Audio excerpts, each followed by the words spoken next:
Your body is not a destination for food, but a specialized biological radio, tuned to the frequency of the Creator, and every meal you consume without purpose acts as static that drowns out the voice of God.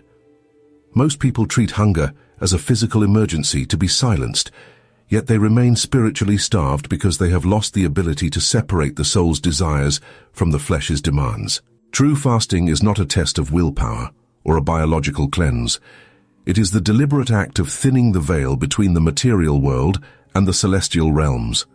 By silencing the digestive fires, you ignite a spiritual clarity that reveals the blueprint of your soul's mission on this earth.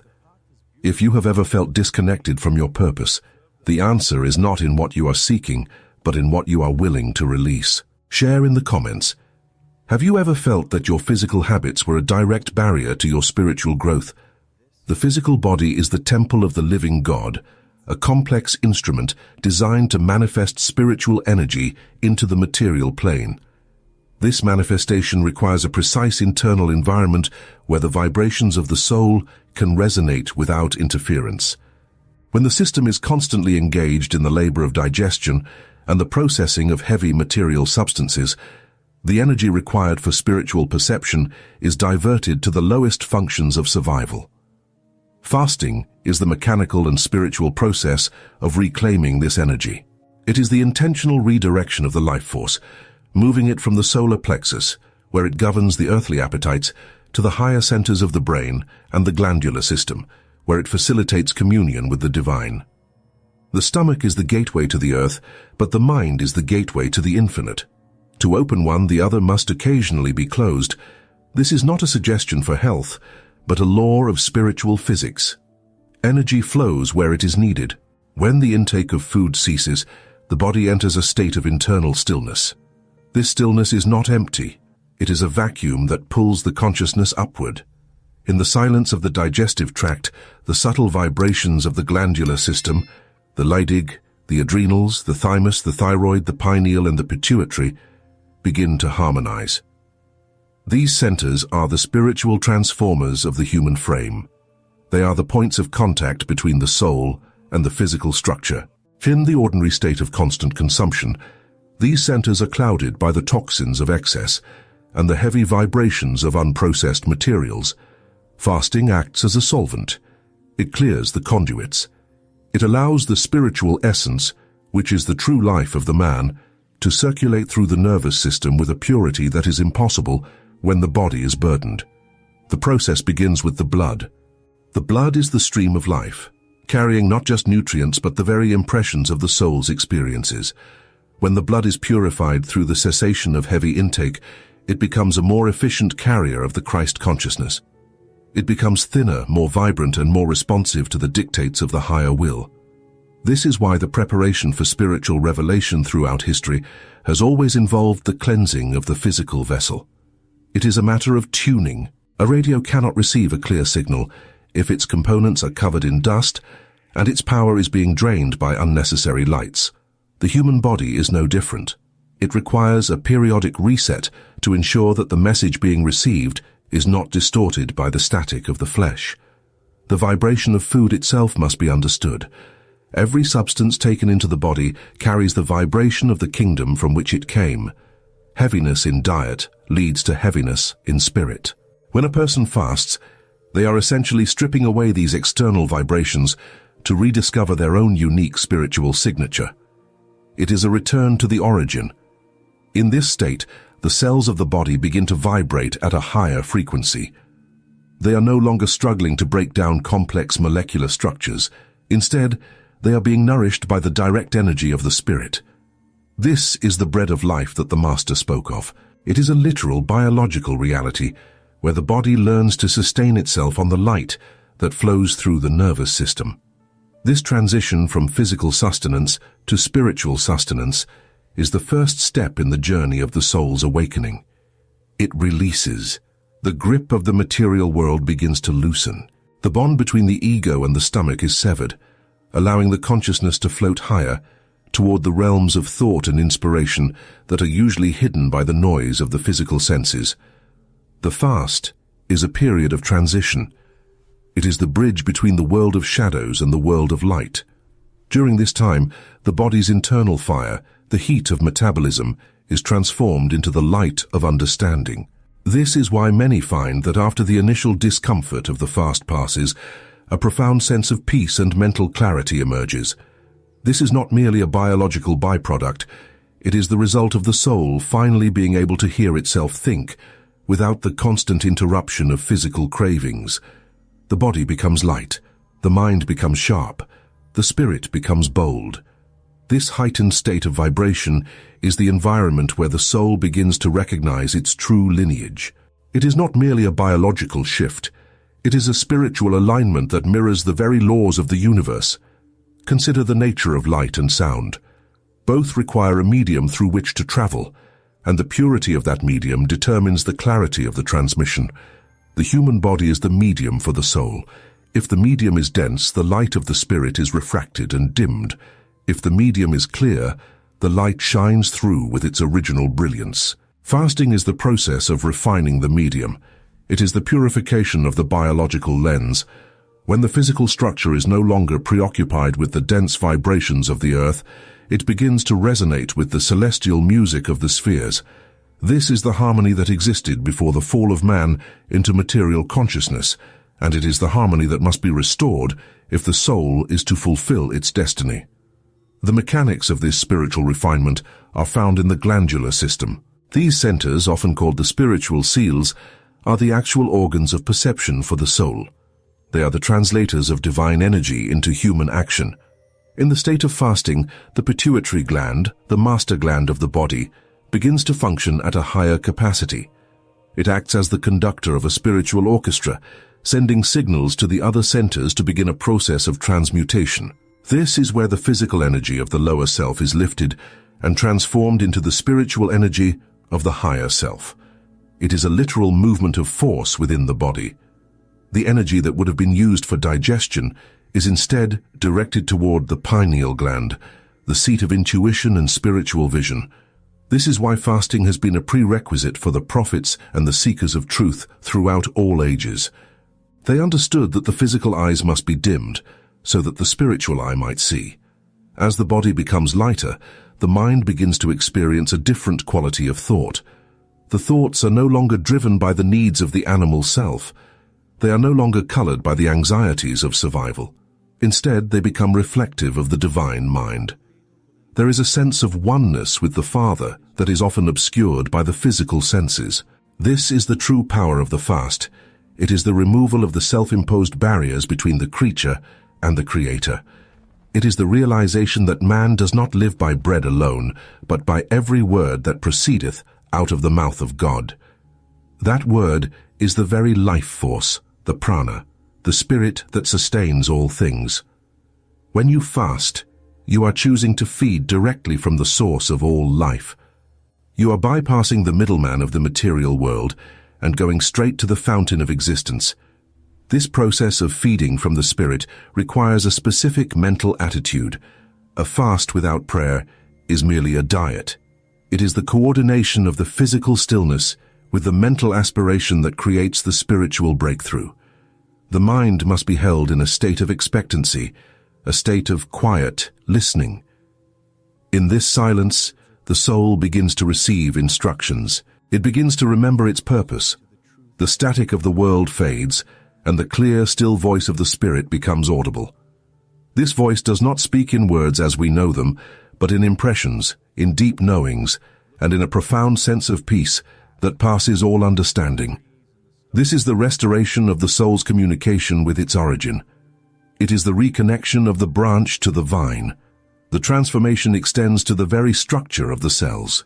Each cell in the human body is a miniature universe, containing the blueprint of the whole. When the body is in a state of fasting, these cells are forced to rely on their internal reserves and on the spiritual energy flowing through the system. This triggers a process of cellular memory. The cells begin to vibrate in sympathy with the spiritual intentions of the mind. This is how healing occurs on a deep, fundamental level. It is not just the removal of physical waste, but the purging of spiritual shadows. The body is being rebuilt, cell by cell, into a more perfect dwelling place for the spirit. It is a resurrection of the physical form while still in the flesh. The old, heavy vibrations are cast off, and a new, more refined structure is established. This journey of refinement is not a linear path, but a series of deepening layers. As the fast progresses, the challenges change. The initial physical hunger gives way to a mental restlessness. This is the ego's attempt to re-establish its control over the system. It creates distractions, doubts, and irritations. It tries to pull the consciousness back down to the level of the earth. But if the seeker remains steadfast, this restlessness also fades, replaced by a deep oceanic calm. This is the point of true power. In this calm, the soul is no longer a passenger in the body, but its rightful master. It is here that the true work of the fast begins. It is here that the soul can begin to examine its life, its choices, and its mission with a clarity that is impossible under any other circumstances. The perspective shifts from the temporary to the eternal. The problems of the world, which seemed so large and overwhelming, are seen in their true light as fleeting shadows. The reality of the spirit, which seemed so distant and abstract, becomes the only truth that matters. The peak of this internal alchemy is reached when the physical consciousness finally surrenders to the spiritual impulse. In this sacred state, the body is no longer a barrier, but a crystalline conductor. The light that enters through the higher centers begins to permeate the entire nervous system, creating a literal glow of the life force within the aura. This is the Christ consciousness manifesting in the flesh. It is the moment where the human will and the divine will become one. The hunger of the stomach is replaced by a thirst for righteousness, a profound longing to serve the purpose for which the soul was first projected into the earth. This is the ultimate objective of every fast, to bring the seeker to the realization that they are a spiritual being having a material experience, and that their power to change the world is directly proportional to their ability to govern their own temple. The fast removes the mask. It peels away the layers of social conditioning, physical habit, and egoic pride, leaving only the raw, authentic essence of the spirit in the presence of its creator. It is a return to the garden. It is the restoration of the divine image. The harmony achieved in these moments of profound stillness becomes a permanent imprint on the soul's memory. Even when the fast ends and the world returns with its noise and its demands, the soul carries a new frequency. It has tasted the silence. It has known the bread that comes from above. This experience changes the way a person walks through life. Decisions are no longer made from a place of lack or fear, but from a place of abundance and spiritual authority. The body is no longer a master to be served, but a servant to be honored and directed toward the fulfillment of the soul's mission. This is the path of the initiate, the path of the one who has decided that the comfort of the flesh is a small price to pay for the clarity of the spirit. The soul is free, the spirit is awake, the mission is clear. And now the question turns toward you. The weight of this truth now rests entirely upon your shoulders, and it is a weight that cannot be ignored once it has been felt. You have seen the blueprint of the temple and the laws that govern its sanctification, but the blueprint is not the building. Knowing the path is not the same as walking it. If this journey into the depths of spiritual discipline has resonated with the hidden parts of your soul, I invite you to subscribe to this channel and join our community of seekers who are committed to living these universal truths. Leave a comment below sharing what specific area of your life feels most clouded right now. Is it your health, your purpose, or your connection to the divine? Your engagement helps this message reach those who are starving for spiritual food. Look at the life you have constructed. Look at the habits you have allowed to become the masters of your time and energy. You claim to seek God. You claim to want a deeper connection with the Christ. Yet you fill your temple with the vibrations of a world that is designed to keep you asleep. How many times have you used food to silence a soul that was simply crying out for meaning? How many times have you mistaken the restlessness of your spirit for the hunger of your belly? You are an eternal being, yet you live as a slave to the impulses of a body that will one day return to the dust. The discomfort you feel when you think about true discipline is not a sign of weakness. It is the friction of your ego resisting the light of your own soul. You are at a crossroads that no one else can navigate for you. The information you have received is either the seed of a total transformation or another piece of intellectual clutter that you will bury under your next meal. Why are you afraid of the silence? Why do you fear the hunger that brings you closer to the heart of the Father? You have spent years, perhaps decades, building a wall of material comfort around your spirit, thinking it would make you safe. But that wall has become a prison. The very things you consume are consuming you. They are dulling your intuition, dimming your vision, and making you deaf to the instructions that your soul is trying to give you every single day. Every time you choose the temporary satisfaction of the flesh over the eternal alignment of the spirit, you are making a statement about who you believe you are. You are telling the universe that you are a creature of the earth rather than a child of God. Is that the legacy you wish to leave? Is that the vibration you want to carry into the realms beyond this one? The mission you were sent here to complete is waiting for you in the stillness, but you will never find it as long as you are preoccupied with the noise of your own appetites. You must decide here and now if you have the courage to face yourself without the distractions of the material world. The hunger you fear is not the hunger of the stomach, but the hunger of the soul for its own identity, and you have spent a lifetime feeding the wrong mouth. You stand in the wreckage of your own choices, wondering why the heavens seem silent, while you yourself have built a fortress of material static that no divine whisper can penetrate. Is it not true that you use the act of consumption as a shield against the terrifying clarity of your own purpose? If you were to stop, even for a moment, and let the physical fires go out, you would be forced to look at the spiritual emptiness you have tried so hard to ignore. This is why the discipline of the fast is so rare. It is the only mirror that does not lie. It shows you exactly where you have sold your birthright for a bowl of pottage. It reveals the cracks in your character that you have plastered over with the comforts of the world. Ask yourself, in the quiet of this realization, what is the mission that you were sent into this material plane to fulfill? And why have you allowed the appetites of the flesh to become its executioner? You were not placed here to be a consumer of goods, but a radiator of the Christ Spirit. You were meant to be a channel through which the Father's love and light could flow into a darkened world. But a clogged channel can carry no water. A clouded lens can cast no light. By refusing the discipline of the temple, you are effectively resigning from your post in the divine plan. Is that a burden you are prepared to carry when you eventually stand before the throne of your own consciousness to account for the life you led? The time for intellectual curiosity has passed. You have been given the keys to the inner sanctuary, and you now have to decide if you will remain in the outer courtyard with the crowds, or if you will step into the silence where the true work of the soul begins. There is no middle ground. You are either moving toward the light, or you are drifting further into the density of the earth. The discomfort of the fast is a small price to pay for the liberation of the spirit, yet you treat it as if it were an unbearable sacrifice. What does that say about the value you place on your relationship with the Creator? What does it say about your commitment to the very soul that gives you life? The mission is still there, waiting for you to clear the path. The Spirit is still calling, waiting for you to turn down the volume of the world so you can hear the instructions.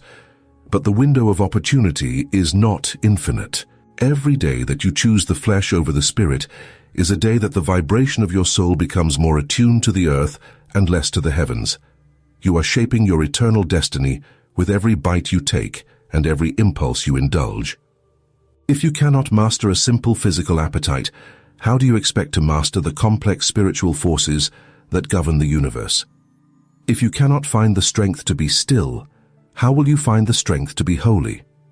As you move forward from this moment, I ask you to share this message with someone you know who is struggling to find their direction, for in helping another clear their path, you often find your own. Subscribe to stay connected to these deeper laws of the Spirit as we continue to explore the precise mechanics of the soul's evolution. Your journey toward the light is not a solitary one, but it requires a solitary decision. The questions that remain are not for me to answer, but for you to live. Will you continue to be a slave to the temple you were meant to rule? Will you go on pretending that your spiritual stagnation is a mystery when the evidence of your own lack of discipline is staring you in the face? What will it take for you to finally prioritize the hunger of your soul over the hunger of your ego? The door is open and the silence is waiting. The only thing standing between you and the voice of God is the version of yourself that you refuse to let go of. Are you ready to meet the person you were actually created to be? Or are you too afraid of the hunger that such a meeting requires? Edgar Cayce was an American born in 1877 who, over the course of several decades, entered into deep meditative trances and produced over 14,000 documented readings, covering topics ranging from physical healing to the nature of the soul, the afterlife, and the spiritual purpose of human existence. This video was created based on the study of these readings to bring their timeless wisdom into a modern context for the seeking soul. The moment the body stops, a process begins that most people have never been told about. And the first 40 days are not rest, not darkness, and not waiting. They are the most concentrated period of reckoning a soul will ever face. What happens in those days strips away every illusion the person carried through life, every self-justification, every comfortable story told about who they were and why they did what they did. Nothing survives that process unchanged. Most people assume death is a passage from one state into another, a crossing from here to there. That framing misses everything. The first 40 days are not a crossing. They are a confrontation. The soul encounters itself with a clarity it never had in the body, and what it sees there determines not just where it goes next, but what it carries forward across lifetimes. There is a reason almost no one describes this process in precise sequence. The details are uncomfortable, the mechanics are humbling, and the implications for how a person should be living right now are almost unbearable to sit with. What you are about to hear is not a consolation. It is a map of something that is already set in motion and that will apply to you with the same precision it applies to every soul that has ever drawn breath on this earth. If this challenges something you believe, write it in the comments. What did you always think happened after death? Death does not arrive the way most people imagine it. It is not a wall. It is not a door. It is not even an ending in the sense that words suggest finality. When the physical body releases its last breath, the soul does not dissolve into nothingness, nor does it float upward into some permanent and unchanging light. It separates, cleanly, with a precision that surprises the soul itself, because the separation reveals immediately something that the body had been muffling for an entire lifetime. The full weight of what the soul actually is. In the first moments after physical death, there is a period of disorientation that mirrors the disorientation of waking from a deep sleep. The soul is still carrying the energetic imprint of the body, the habits of perceiving, the reflexes of personality, the grooves worn by decades of thought and feeling. These do not vanish, they persist. And in those first hours, the soul often does not fully understand that the body's gone. It moves through familiar spaces, it reaches for familiar presences. It finds them either absent or suddenly present in ways the person could not have anticipated. What happens next is not arbitrary. It follows a structure. The soul begins to encounter what might be described as a review, though that word is too neutral for what it actually involves. It is not a replay of events watched from a comfortable distance. It is a re-experience, felt not only from the perspective of the person who lived those events, but from the perspective of every other person affected by them. Every action taken, every word spoken, every choice made or avoided carries with it an energetic residue that the soul must now inhabit from all directions simultaneously. The person who was cruel feels the cruelty received. The person who gave without expectation feels the relief and gratitude of the one who received. The person who withheld love feels the longing of those who waited for it. This is not punishment. It is education of the most precise kind possible, and it cannot be softened. The soul receives it at the full intensity it was originally delivered, in every direction at once. This review does not happen in minutes. For most souls, it unfolds across what, measured in human time, corresponds to days. The first days after death are occupied almost entirely by this process. The soul moves through the life just lived the way a hand moves through water, feeling everything the water contains. There is no sequence to protect it. There is no chronology that shields the soul from what it finds. The most painful moments arrive alongside the most luminous ones. The moments of genuine love arrive alongside the moments of greatest failure, when the soul cannot look away from any of it. This is where the 40-day framework becomes essential to understand. Because after the initial review, the soul enters a different phase entirely. The review was about what happened. What comes next is about what the soul is. In the days following the initial review, the soul begins a process of separation from the lower attachments it carried through life.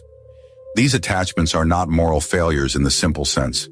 They are the accumulated gravitational pulls of earthly existence, the desire for recognition, the fear of insignificance, the hunger for comfort, the resistance to change, the need to be right, the refusal to forgive.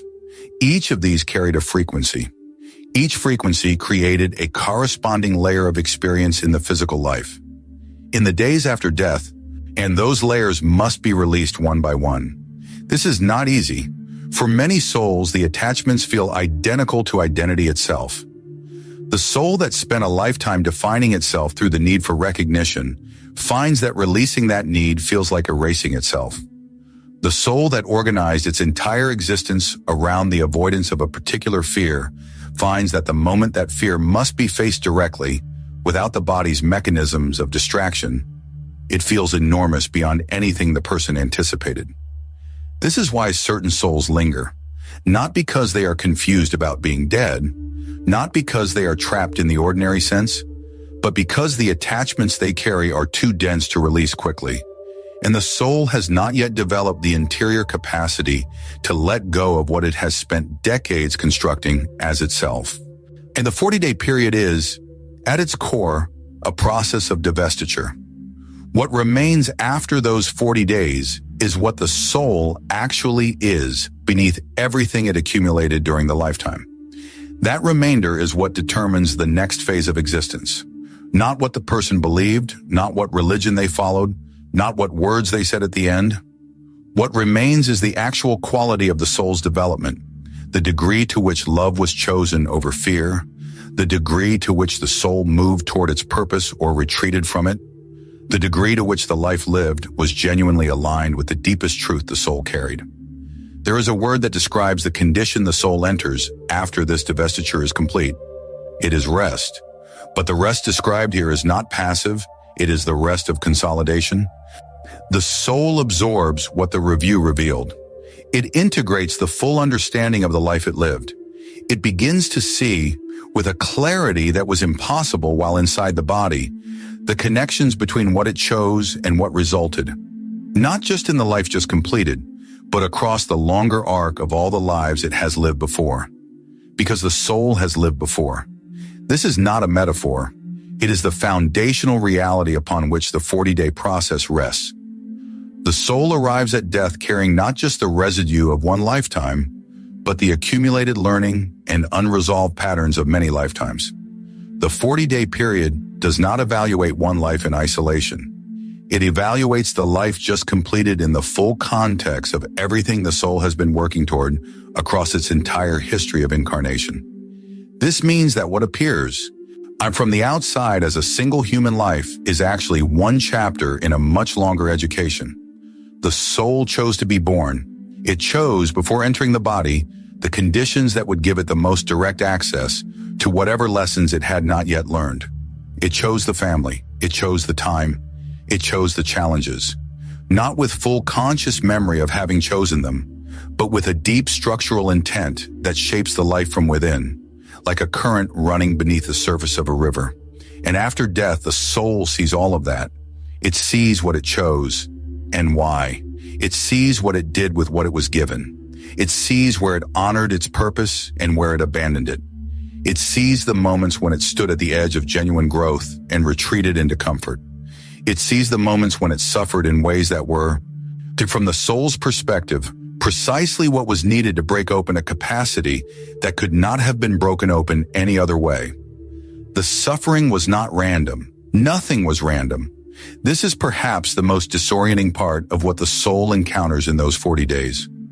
The life that felt from inside the body, like a sequence of accidents and circumstances and other people's decisions, reveals itself as profoundly structured, profoundly intentional, not controlled from outside by an impersonal force, but shaped from within by the soul's own deepest commitments.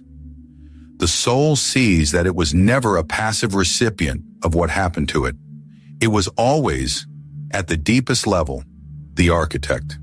And this recognition carries with it a weight that cannot be described in comfortable terms, because it means that what was not done cannot be attributed to circumstance.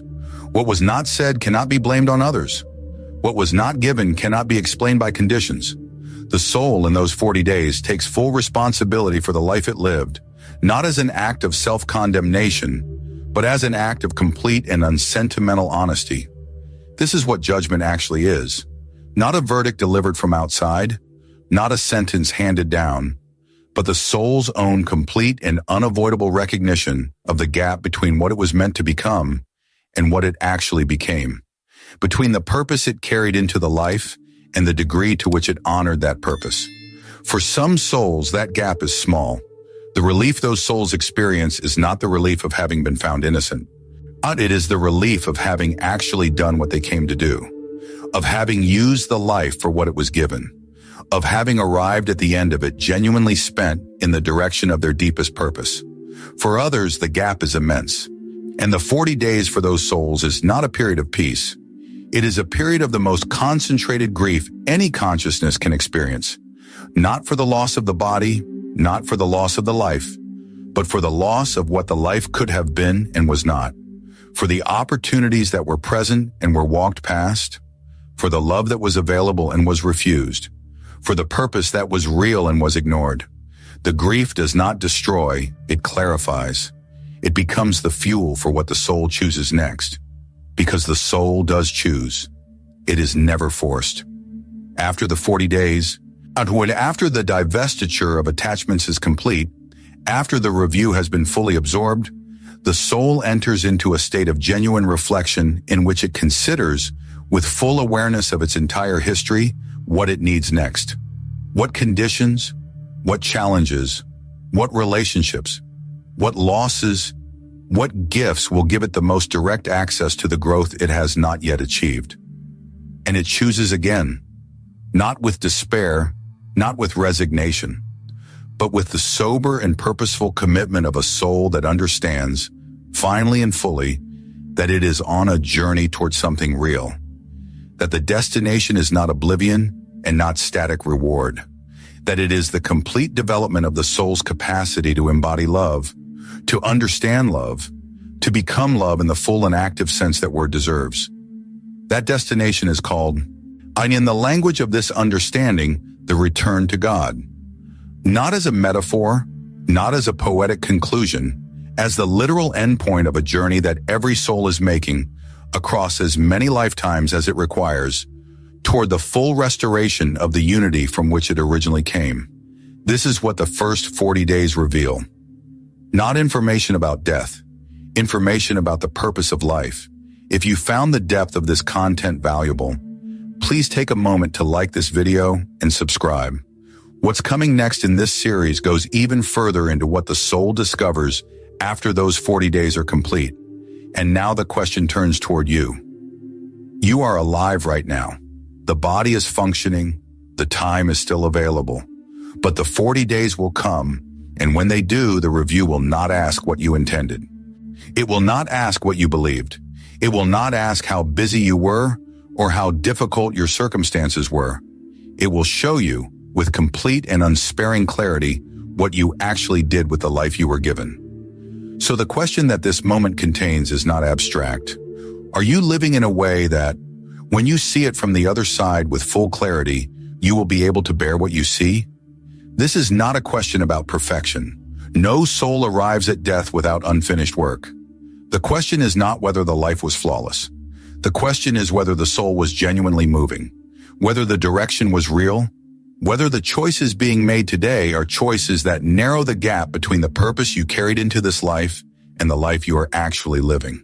Because that purpose is not hidden from you. Not entirely. There is something in your life that you already know you are avoiding.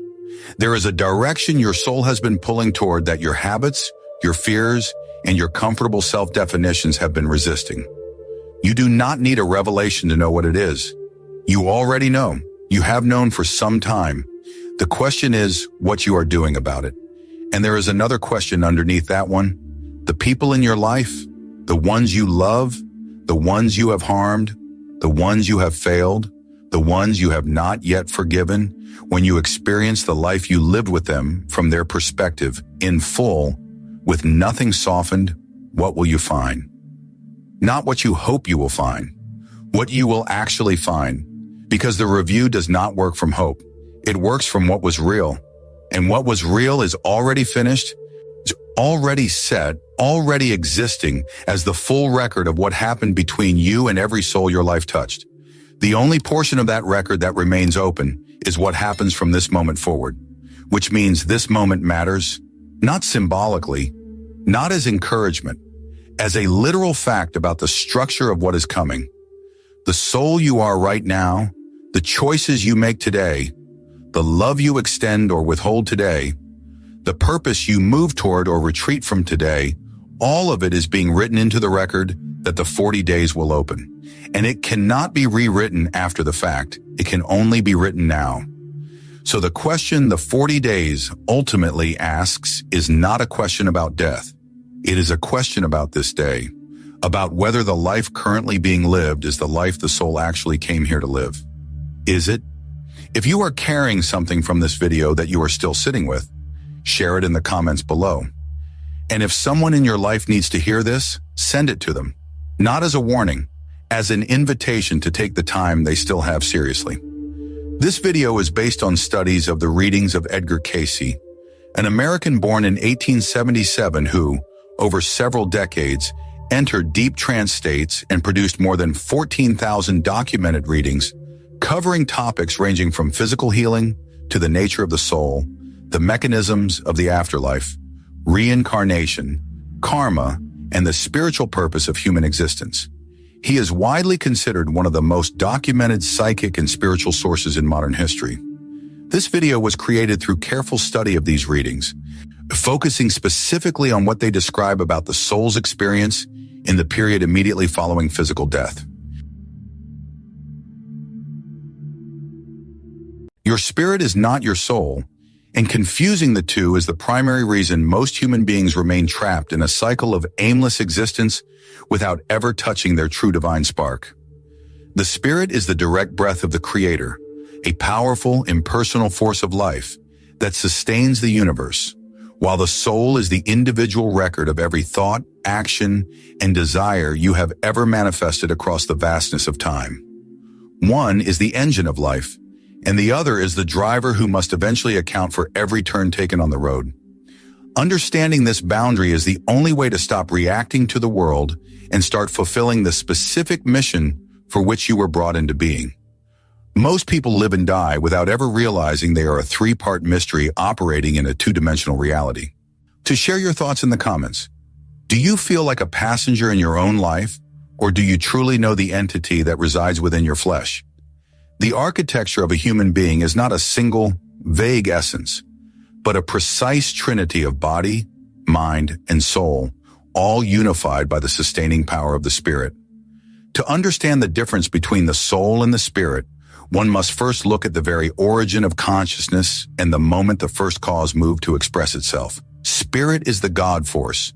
It is the primordial energy, the light that precedes all form, and the life stream that flows through every atom of the created universe.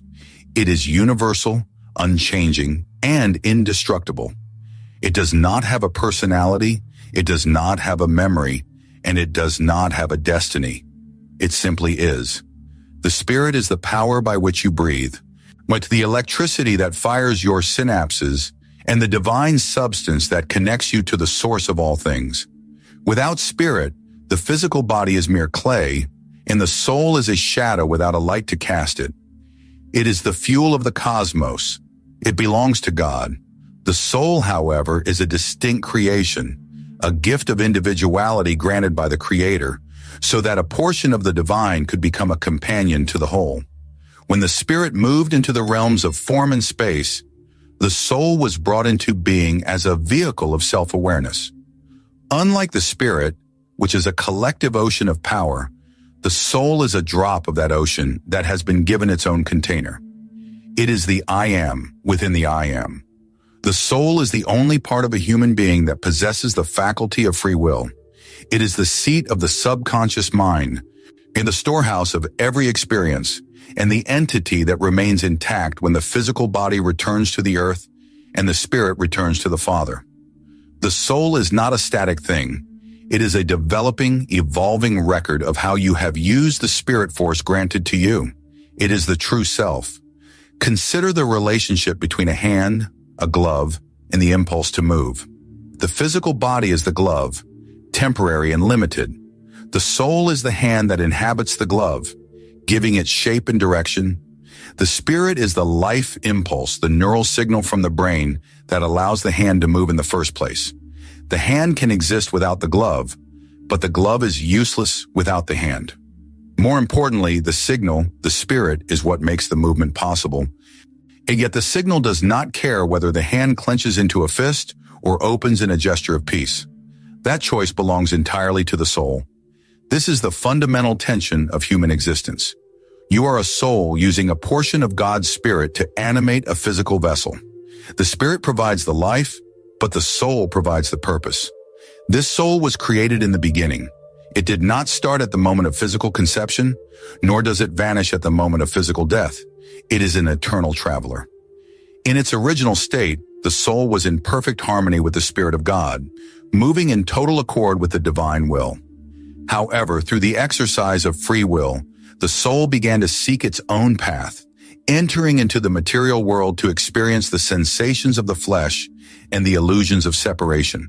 When this entry into the physical plane was not a mistake, but it became a trap when the soul began to identify more with the body it inhabited than with the spirit that sustained it. The soul became entangled in the consequences of its own choices. It began to build a wall of ego and desire that obscured its vision of its divine origin. This wall is what we call the personality. The personality is the mask the soul wears for a single lifetime, shaped by the environment, the genes, and the immediate circumstances of birth. But the soul is the actor behind the mask. The spirit is the light of the theater itself. Most people mistake the mask for the actor and the theater for the world. They believe that their spirit and soul are the same thing, leading them to believe that simply being alive is the same as being spiritual. This is a profound error. To be alive is a gift of the spirit, but to be spiritual is a conscious labor of the soul. The spirit flows through the saint and the sinner with equal intensity, just as the sun shines on the just and the unjust. The spirit does not judge, it does not learn, and it does not change. It is the soul that must learn. It is the soul that must judge its own actions. It is the soul that must change its vibration until it is once again in a state of at-one-ment with the spirit. The soul is a record. This record of the soul is not written in ink or stored in a physical brain, but is etched into the very fabric of the spiritual substance that surrounds the being. Every thought you have ever entertained, every word you have spoken, and every deed you have performed is a vibration. These vibrations do not dissipate into nothingness. They are captured by the soul as a permanent pattern of energy. This is the law of the soul. While the spirit remains pure and untouched by the stains of the material world, the soul carries the weight of its own history. It is a living, breathing account of its journey through time and space. When the soul enters a physical body, it brings this entire record with it, often manifesting as innate talents, unexplainable fears, or deep-seated tendencies that seem to have no origin in the current life. This is the blueprint. The soul builds the body. The spirit is the architect's power, but the soul is the architect's plan. The spirit provides the raw energy of life, while the soul determines how that energy is distributed throughout the physical form. This is why no two human beings are identical, not even in their spiritual essence. The spirit is one, but the soul is many. The soul is the individualizing principle that allows God to see himself through a billion different eyes. Yet this individuality is a double-edged sword. It allows for the beauty of creativity and the warmth of love, but it also allows for the darkness of selfishness and the pain of separation. The spirit knows no separation. It is the universal glue. The soul, however, can choose to live as if it were a separate island, ignoring its connection to the mainland of the spirit. This choice creates the friction we call suffering. Suffering is the soul's reaction to its own misalignment with the spirit. When the soul uses the spirit force to pursue ends that are contrary to the divine will, it creates a discord in its own vibration. It is like a musician who has a perfect instrument, the spirit, but plays a melody that is out of tune. The instrument is not at fault, and the music it produces is still a form of sound, but the result is a cacophonia that disturbs the peace of the player. This discord must be resolved. The soul cannot simply discard its past actions. It must meet them, understand them, and eventually transform them. This is the process of purification. The spirit waits patiently in the background, providing the life necessary for the soul to continue its efforts, never interfering with the soul's freedom to choose, but always ready to welcome the soul back into harmony. The mind is the bridge. The mind is the faculty through which the soul interacts with both the physical world and the spiritual realm. It is the tool the soul uses to direct the spirit force.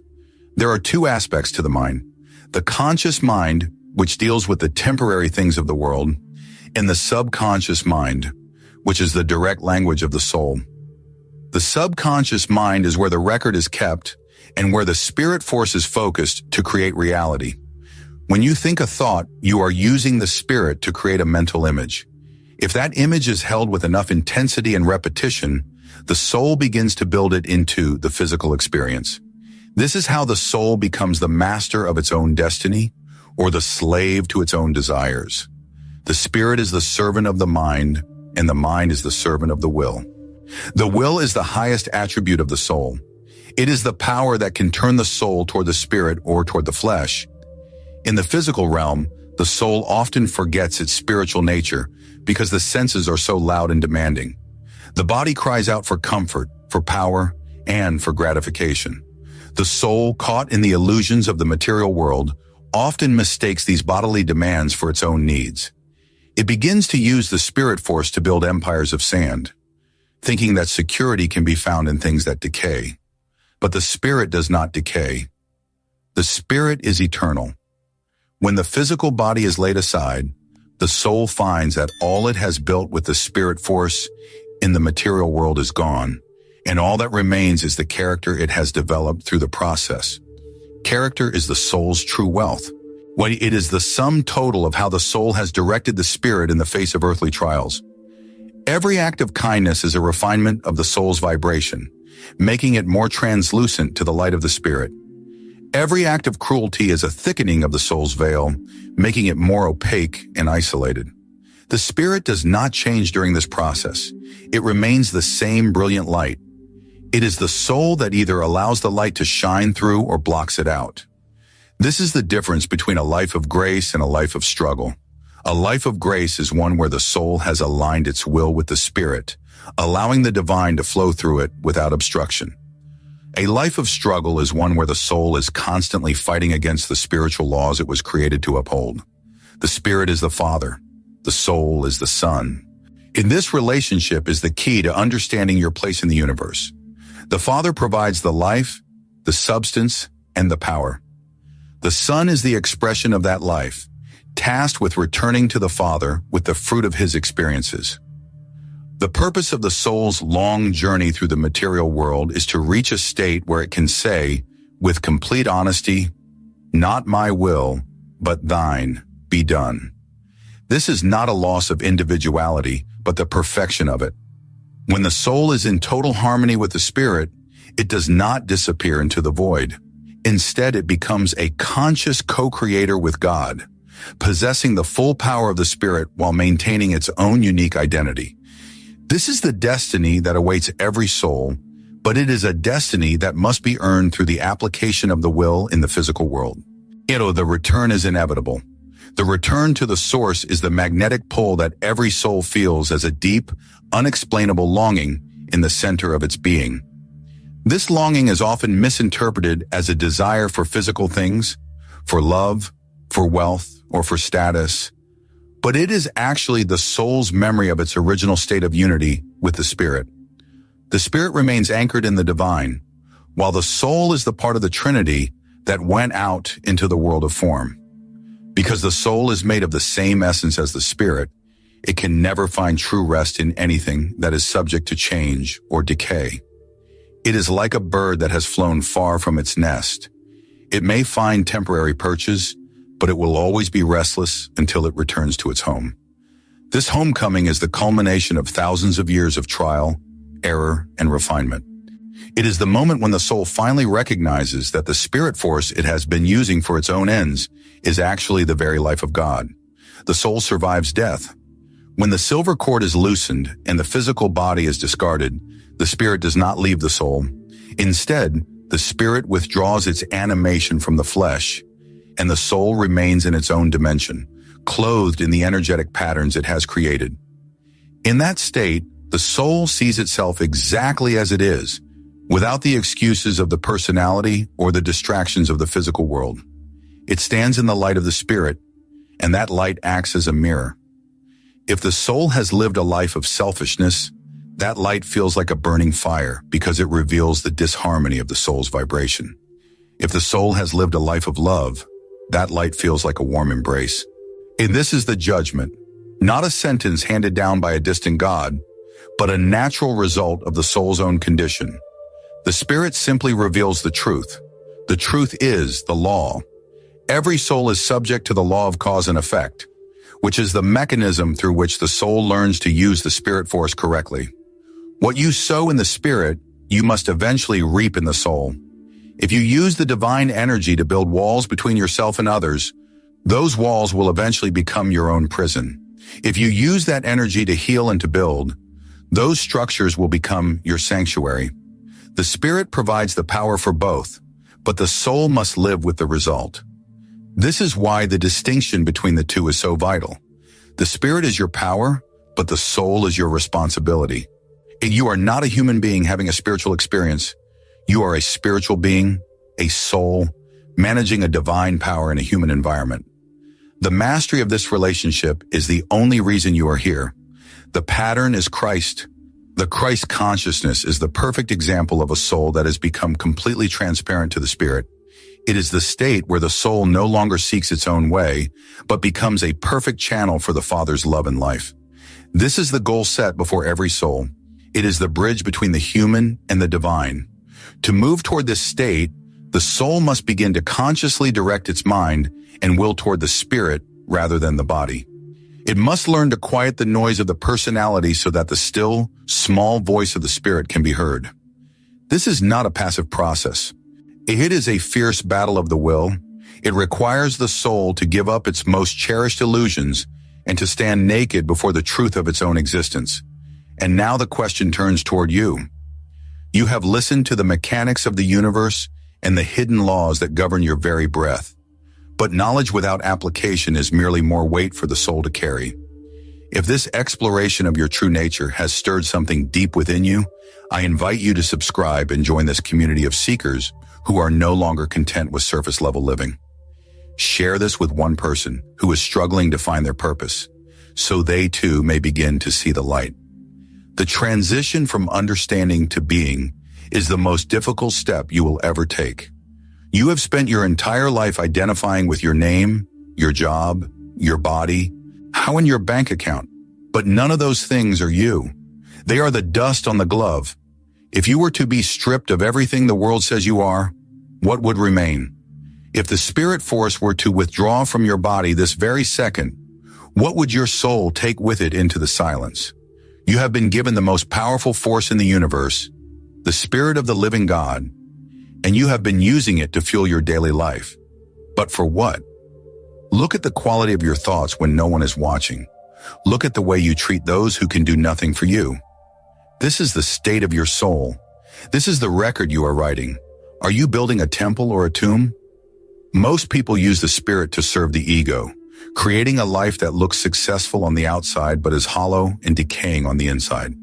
And they are like actors so lost in their roles that they have forgotten they are in a play. They suffer, they fear, and they struggle because they believe the mask is the reality. but you have been told the truth.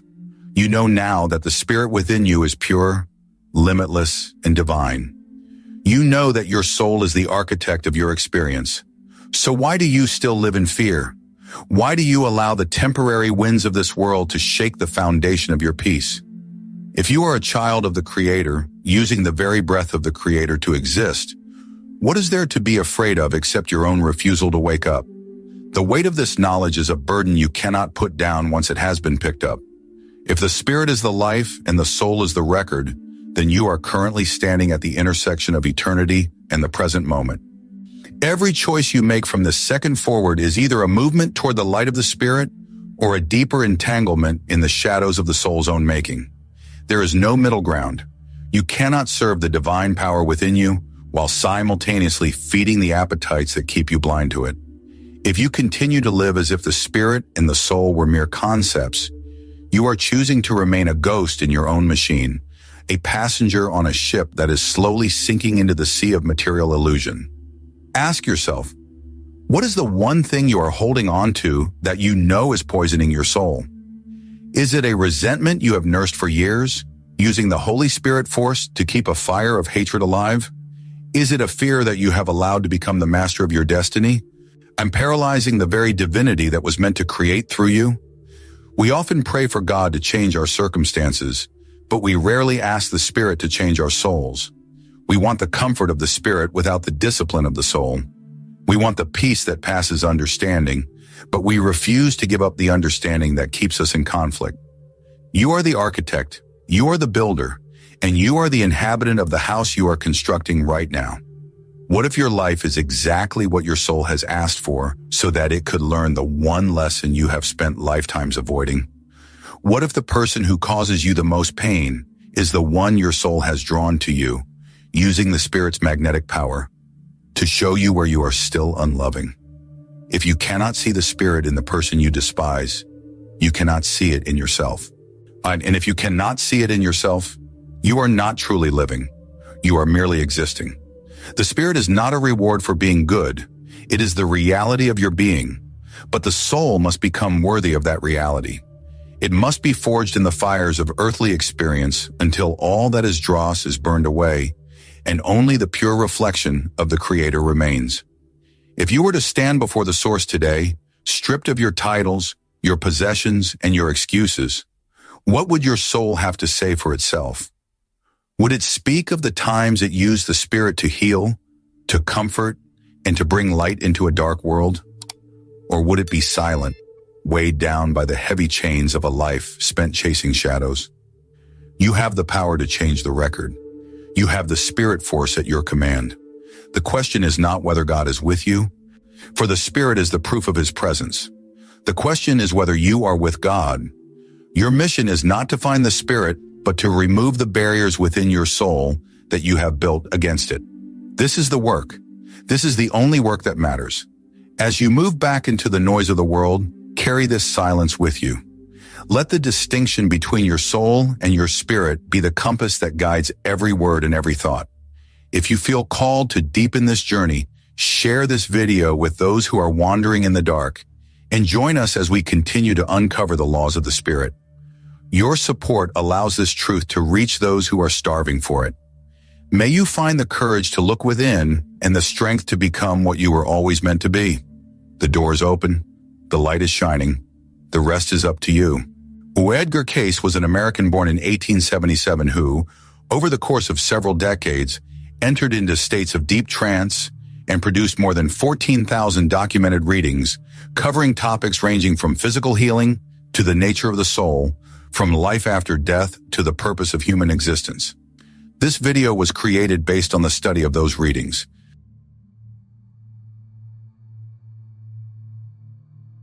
Your subconscious mind does not possess the capacity to distinguish between a lived experience and a command issued in the silence of your own soul. Most people drift into sleep as if retreating from a battlefield, carrying the weight of their failures and the static of a chaotic world directly into the creative laboratory of the infinite. This is not merely a lapse in hygiene, it is a spiritual catastrophe that resets your reality to its lowest possible frequency every single night. The words you speak in the threshold between wakefulness and slumber are the geometric coordinates for the life you will inhabit tomorrow. If you understood the terrifying precision with which the universe responds to your final thoughts, you would never dare to close your eyes in a state of doubt again. So share in the comments. What is the very last thought that crossed your mind before you fell asleep last night? The transition from the waking state to the realm of sleep is not a passive biological shutdown, but a deliberate spiritual crossing. Every night, the soul detaches from the sensory apparatus of the physical body and retreats into the inner sanctuary of the subconscious mind.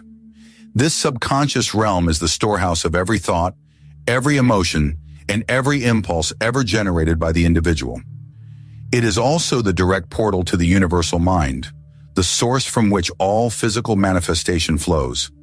When the body enters the state of rest, the conscious mind, the ego that seeks to control, judge, and limit, temporarily abdicates its throne. In this window of transition, the barriers between the finite human experience and the infinite creative forces of the universe become thin. The words spoken or thought in this specific moment act as the final command issued to the soul before it enters the workshop of the spirit. These words are the seeds planted in the fertile soil of the divine, and they determine the harvest that will appear in the material world. To understand why 7 specific words hold the power to reorganize reality, one must first understand the architecture of the soul's interaction with the Creator. The human being is a co-creator with the infinite. The physical world is merely a shadow or a reflection of the spiritual patterns held within the mind.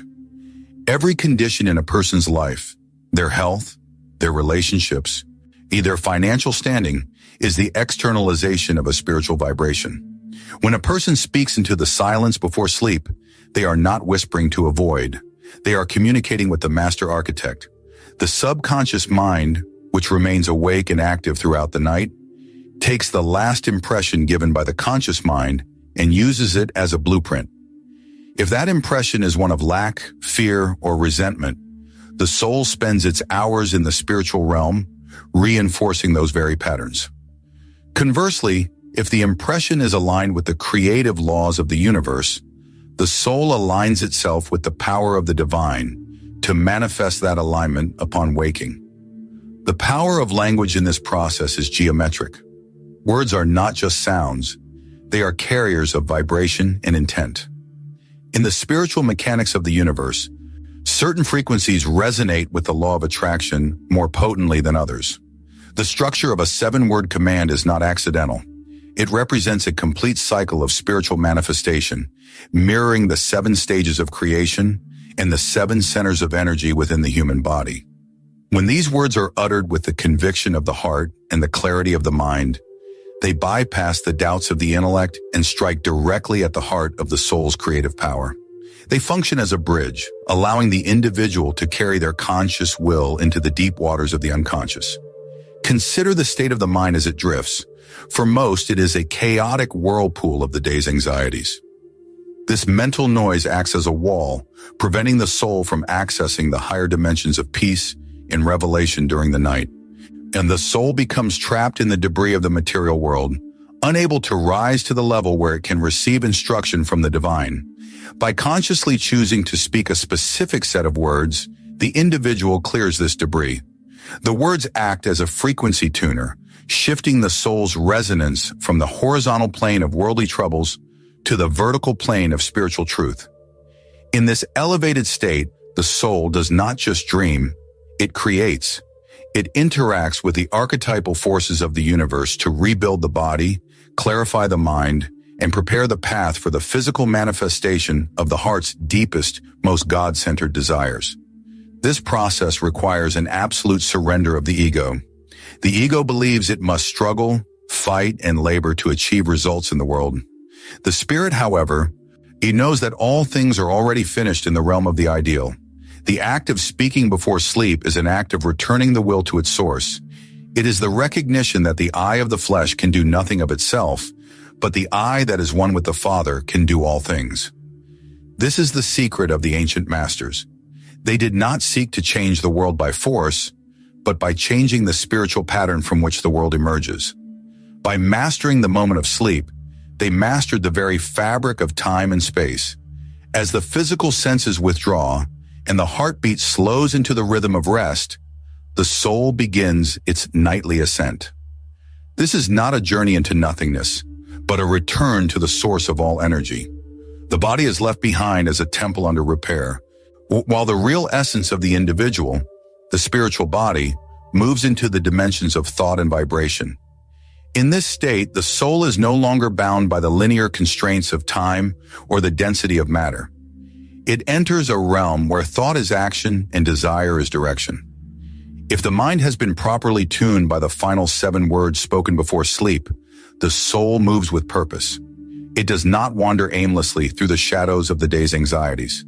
Instead, it seeks the higher frequencies of the celestial planes. This is where the blueprint for the physical body is maintained, and where the destiny of the individual is negotiated with the divine laws of cause and effect. The mechanism through which this spiritual communication occurs is centered within the endocrine system, specifically the pineal and pituitary glands. These are not merely biological organs. They are the spiritual antennae of the human form. During the transition into sleep, these centers act as transducers, converting the mental energy of the spoken word into a spiritual vibration that resonates throughout the entire nervous system. When the 7 words are uttered, they strike a chord within these centers, creating a resonance that aligns the physical cells with the spiritual ideal. This is how healing occurs. This is how a person wakes up with a sudden clarity of purpose or a solution to a problem that seemed insurmountable hours before. The soul has spent the night in the presence of the universal mind, receiving instructions based on the final command issued by the conscious self. Consider the nature of the word as it relates to the Christ consciousness. The universe was spoken into existence, and as a spark of the divine, the human being possesses a fractal of that same creative power. To speak a command before sleep is to exercise this inheritance. It is not an act of wishing, it is an act of decreeing. When the individual speaks these words, they are effectively telling the subconscious mind to filter out every vibration that does not match this new command.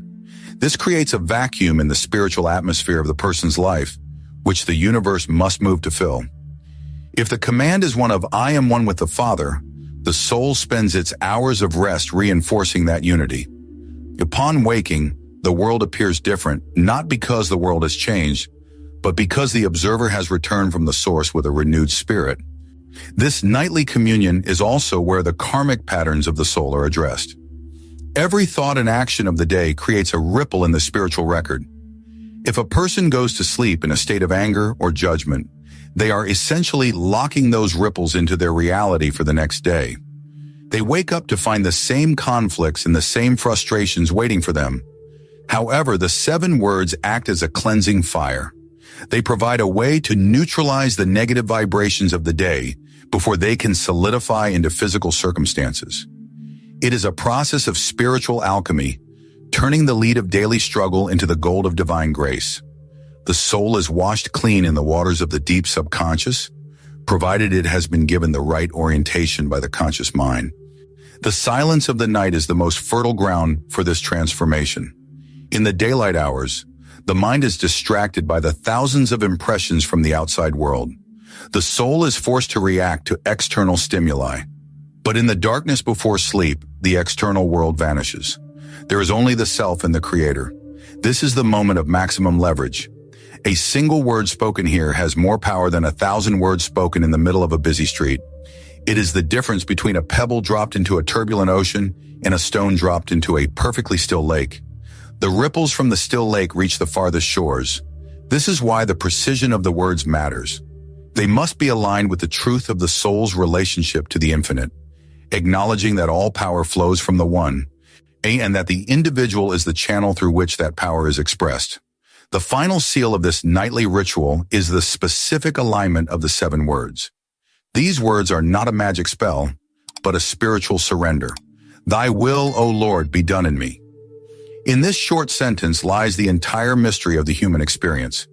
To say these words is to intentionally dissolve the resistance of the ego and the arrogance of the intellect. It is the recognition that the small I that suffers and struggles is a temporary illusion, while the I that is one with the divine is the eternal reality. When these words are whispered into the threshold of sleep, they create a resonant frequency that aligns the individual's purpose with the universal flow of life. The soul no longer tries to swim against the current of its own evolution. Instead, it allows the infinite wisdom of the Father to take the helm. During the hours of rest, the subconscious mind works to harmonize the physical body, the emotional state, and the material circumstances with this divine will. This is the moment where the soul is truly reborn. Every cell in the body responds to the vibration of thy will, for it is the foundational law of all existence. The soul is no longer a prisoner of its past mistakes or its current fears. It becomes a channel for the same power that moves the stars and governs the seasons. The silence that follows these 7 words is not empty. It is a pregnant silence, filled with the potential of 1,000 miracles. The individual who masters this surrender enters the state of sleep as a co-creator and returns to the waking world as a master of their own destiny. And now the question turns toward you. If you have recognized the truth in these words, if you feel the weight of your own spiritual potential stirring within you, subscribe to this channel and join this community of souls seeking the higher path. By aligning your intent with ours, you strengthen the collective vibration of all who are watching. Take a long, honest look at the life you have built up to this moment. For years, you have been drifting into sleep with your mind cluttered by the debris of 1,000 trivial worries. You have allowed the last moments of your day, the most sacred window of your existence, to be occupied by the ghosts of past arguments, the shadows of financial anxiety, or the numbing static of digital distractions. You have been planting weeds in the garden of your soul and then wondering why your life feels like a desert. Do you truly believe that you can build a kingdom of peace and purpose on a foundation of nightly chaos? You are the architect of your own suffering every time you close your eyes in a state of bitterness or fear. You are literally instructing the universe to recreate your pain for the following day. How long will you continue to be the victim of your own untrained mind?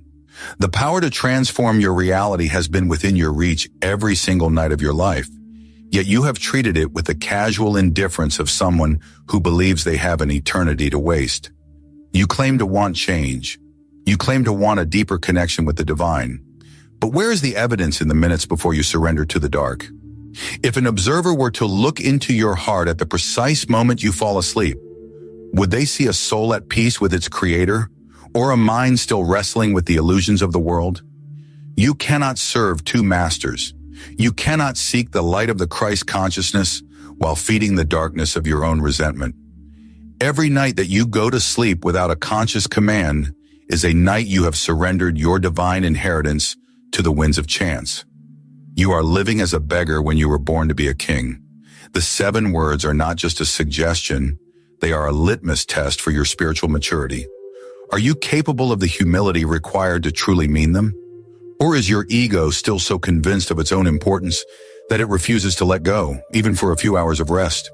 And the weight of this responsibility is not something you can delegate to another. You are the sole guardian of the portal between your conscious will and the infinite power of the Creator. Every night you spend in the grip of resentment is a night you have actively participated in the destruction of your own peace.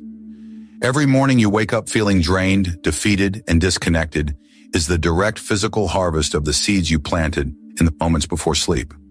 You have been given the keys to the kingdom of heaven, yet you have chosen to remain locked in the cellar of your own small anxieties. This is the moment where the comfort of your excuses must end. The universe is not a chaotic machine of luck and misfortune. It is a mirror of your spiritual alignment. If you do not like what you see in the mirror of your daily reality, well, you must look at the blueprint you are handing to the divine during the hours of darkness. Are you truly living the mission you were sent here to fulfill, or are you merely surviving the consequences of your own mental negligence? Ask yourself in the absolute honesty of this moment, what would change in your life if you truly believed that your words were the hands of the master architect? If you understood that every I am and every thy will was a vibration that could heal your body and resolve your conflicts, would you still waste your breath on the trivialities of the world? The Christ consciousness is not a distant historical event. It is a living presence that waits for your invitation in the silence of your own soul. But that invitation requires a clean house. It requires a mind that has been purged of the desire to control, not to judge, and to fear. The 7 words are your cleaning fire. They are the signal to the universe that you are finally ready to step out of the way and let the Spirit lead. If you are not willing to make this surrender, then you are not yet ready for the life you claim to desire. You are still clinging to the chains of your own ego, afraid of what might happen if you actually let God take control of your destiny. If this message has resonated with the deepest part of your being, share this video with someone who is struggling to find their path. By extending this truth to others, you reinforce the light within your own journey. What is the price of another year spent in spiritual slumber? How many more nights will you waste before you realize that you are the one holding the door shut? The mission of your soul is not to accumulate the dust of this world, but to manifest the glory of the Father in everything you do. Every time you speak the 7 words before sleep, you are reaffirming your commitment to that mission. You are choosing to be a lighthouse instead of a shadow. You are choosing to be a co-creator instead of a victim. The choice is yours, and it is made every single night in the seconds before you drift away. Will you continue to hide in the darkness of your own making? Or will you finally step into the light of your true inheritance? The silence of the night is waiting for your command. The Father is waiting for your surrender. What will be the final vibration of your soul tonight? Will it be the noise of the world or the 7 words that set you free? Edgar Cayce was an American born in 1877 who, over the course of several decades, entered states of deep trance and produced more than 14,000 documented readings. These readings covered a vast range of topics, from physical healing and holistic health to the profound nature of the soul, life after death, and the ultimate purpose of human existence. This video was created based on the extensive study of these documented readings and their timeless spiritual insights.